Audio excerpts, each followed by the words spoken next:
ভূমিদস্যু আব্দুর রহিম ও তার ছেলে সুলতান মাহমুদ, তার ভাই নজরুল ইসলাম ও তার ভাতিজা রেজওয়ান সহ আরও 10-12 জনের একটি দল লাঠি ও ধারালো অস্ত্র নিয়ে আমার ভোগ দখলীয় জমি আইল কেটে তারা তাদের নিজ দখলে নেয়।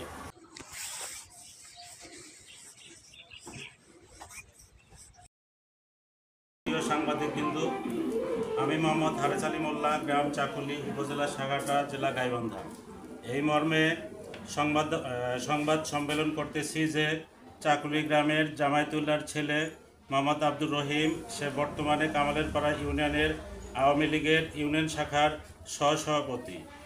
ভূমিদস্যু ও মুক্তিযোদ্ধার প্রভাব খাটিয়ে আমার পিতার পৈতৃক সম্পত্তি প্রায় 26% জমি জোরপূর্বক বেদখলের উদ্দেশ্যে গত 12/6/2024 তারিখে অকথ্য ভাষায় গালিগালাজ ও হত্যার হুমকি দেয়।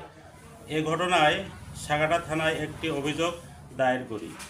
এই ঘটনার পর পুনরায় 22/1/2025 তারিখে সবাই আনুমানিক দুপুরের দিকে ভূমিদস্যু আব্দুর রহিম ও তার ছেলে সুলতান মাহমুদ, তার ভাই নজরুল ইসলাম ও তার ভাতিজা রেজওয়ান সহ আরও 10-12 জনের একটি দল লাঠি ও ধারালো অস্ত্র নিয়ে আমার ভোগ দখলীয় জমি আইল কেটে তারা তাদের নিজ দখলে নেয়।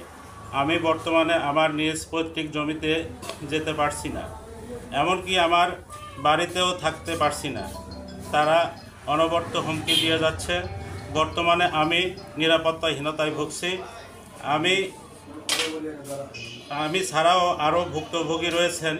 তারা হলেন 1 নম্বর নজরুল ইসলাম গং, সাহেব আলী গং, তালেব আলী গং, আবু রায়হান গং। আরও উল্লেখ করছি যে মুক্তিযোদ্ধার নাম ভাঙিয়ে সে বিভিন্ন অপকর্মের সাথে জড়িত।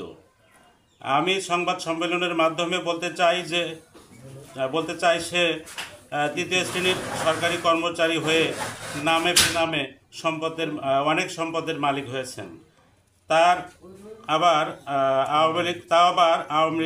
আওয়ামী লীগের সরকারের আমলে। এছাড়াও মহিমগঞ্জে বিশাল জায়গায় 5তলা ভবন রয়েছে। সে কিভাবে এত সম্পদের মালিক হলেন খতিয়ে দেখার জন্য দুদকের দৃষ্টি আকর্ষণ করছি। আদৌ সে সঠিক মুক্তিযোদ্ধা কিনা সেটিও খতিয়ে দেখার জন্য মুক্তিযুদ্ধ বিষয়ক মন্ত্রণালয়ের সুদৃষ্টি কামনা করছি। সর্বোপরি আমার সম্পত্তি উদ্ধার ও জানমালের নিরাপত্তার জন্য প্রশাসনের দৃষ্টি কামনা করছি।